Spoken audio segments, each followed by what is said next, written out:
Pelaku yang berprofesi sebagai tukang bengkel ini ditangkap di Jalan Poros Pekaeh, Kabupaten Baru, Sulawesi Selatan. Motif pelaku menikam korban karena merasa ditipu setelah memesan pekerja seks komersial melalui aplikasi. Sementara korban diketahui menawarkan sang pacar senilai Rp200.000. Tak sesuai kesepakatan, pelaku akhirnya mengejar dan menikam korban hingga berujung tewasnya korban.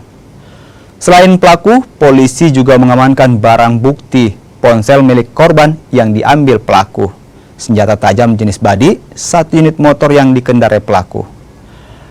Akibat perbuatannya, pelaku terancam hukuman 20 tahun penjara. Motifnya adalah si pelaku inisial P ini memesan melalui micet, kemudian kepada si korban. Korban ternyata menjual pacarnya melalui micet untuk prostitusi. Nah, kemudian pada saat terjadi negosiasi, kemudian juga si pelaku ini datang menemui perempuan yang ditawarkan, kemudian terjadilah perselisihan dan ini hanya sebatas modus saja.